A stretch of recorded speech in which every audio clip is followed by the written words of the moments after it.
ककरा कहवई अपन जान टूटल दिल के अरमान नव की रनिया पाइब हमारा के चिन्हबै कि नहीं। गीत में एक प्रेमिका के प्रेमी के विवाह कोनो दोसर ठाम भ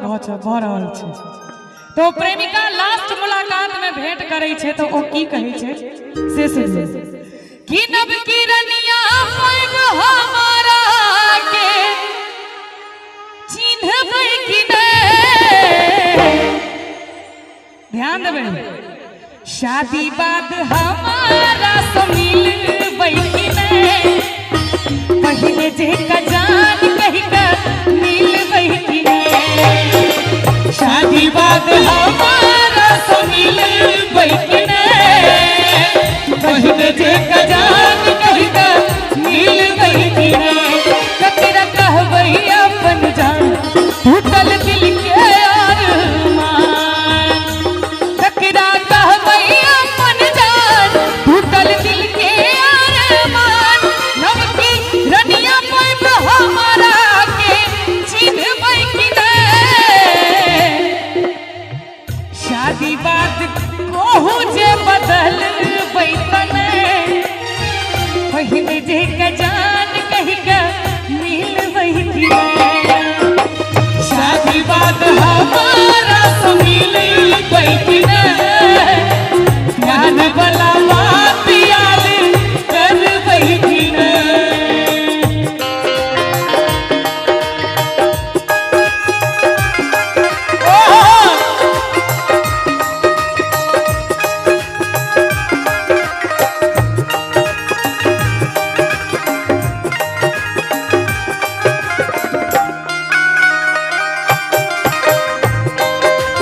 क्या बात है बहुत बढ़िया।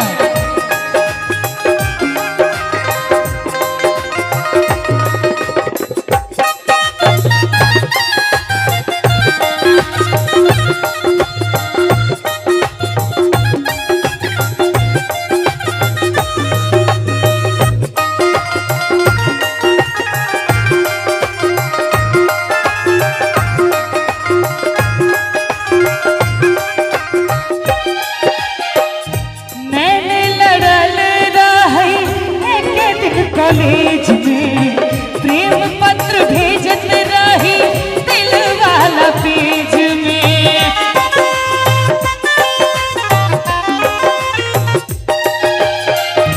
मैंने लड़ल रही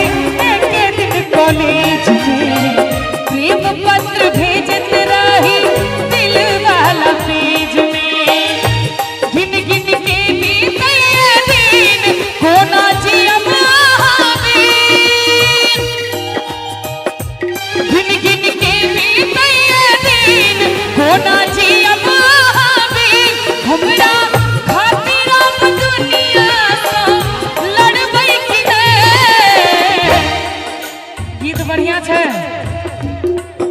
बढ़िया छे गीत भैया एक बार ताली बजलियो तो सब गोटे। शादी बाद हमारा से मिलबै कि नहीं प्यार वाला बात याद करबै कि नहीं। शादी बाद हमारा से मिलबै कि नहीं प्यार वाला बात याद करबै कि नहीं। भैया अब तक मैं चुप रहता था तुझसे कुछ नहीं कहता था कब से दिल दीवाना था खुद से ही अनजान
ताली बजती एक बेर तोरा बिना दुनिया वीरान लागती रे तोरा बिना दुनिया वीरान लागती रे शादी बाद हमारा तो मिले बैठने पहले जे का जान कह के मिल बैठी शादी बाद बहु जे बदल बैठने प्यार वाला बात याद कर बैठने ये मेहंदी के बूटे जिसके रंग अनोखे ये मेहंदी के बूटे जिसके रंग अनोखे एक बार ये रंग लग जाए सारी उम्र न छूटे मेहंदी लगाऊं किस नाम की राधा तो बनी है बस श्याम की मेहंदी लगाऊं किस नाम की राधा तो बनी है बस श्याम की एक कहावत है इश्क प्रेम प्यार इश्क प्रेम प्यार मोहब्बत इश्क में श आधा प्रेम में र आधा मोहब्बत में ब आधा प्यार में प आधा जखन ई वर्डिंग्स कहियो पुराने भेले त 90% लव मैरिज अनसक्सेसफुल होइ छै 10% सक्सेसफुल होइ छै तैं प्रेम प्यार में नहीं पड़बाक चाहिए हे विधाता ई प्यार किए होइ छै हे विधाता ई प्यार किए होइ छै प्यार में दिल की बीमार किया होइ छै प्यार में दिल की बीमार किया होइ छै हे विधाता ई प्यार किए होइ छै हे विधाता ई प्यार किए होइ छै प्यार में दिल की बीमार किया होइ छै प्यार में दिल बीमार किया होइ छै बहुत रास गीत एहि गीत में हम गाबै छियै और बहुत पसंद केले थे लोग सब एकटा और गीत राधे भाई लिखलखिन बड़ा ही सुंदर दो लाइन सुनाबी चली गेलो दगा दोसनो तोड़ सब टावा कसम चली गेलो दगा दोसनो तोड़ सब टावा कसम नहीं सोचलो हमरा बारे में यो जीवै अब कोना कहो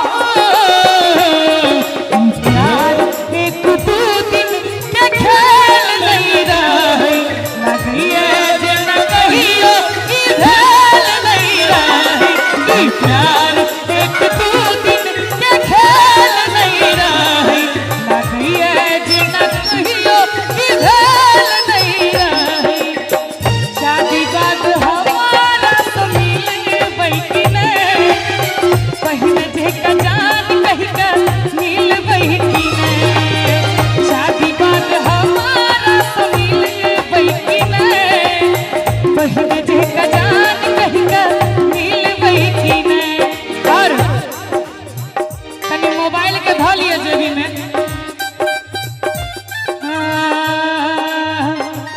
मैंने पायल है झनकाई अब तो आजा तू हर जाई मैंने पायल है झनकाई अब तो आजा तू हर जाई मेरी सांसों में तू है बसा ओ सजना आजा ना अब तरसा ओ सजना आजा ना अब तरसा मैंने पायल है झनकाई अब तो आजा तू हर जाई मैंने पायल है झनकाई अब तो आजा तू हर जाई मेरी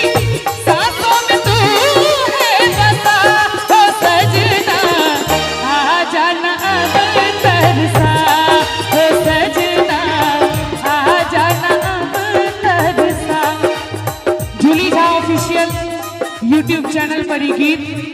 अपलोड है। अहाँ सब जाकर ई गीत के जरूर सुनी से हमार आग्रह निवेदन विनती नीक लागे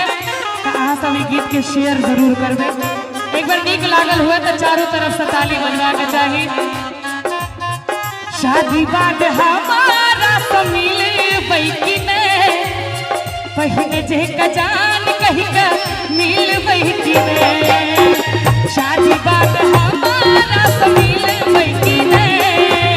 पहले जे कजान कही का मिल बैकी ने। शादी बाद हमारा तो मिल बैकी ने प्यार वाला बात याद कर बैकी ने। शादी बाद हमारा तो मिल बैकी ने पहले जे कजान कही का मिल बैकी ने। शादी बाद हमारा तो मिल बैकी ने पहले जे कजान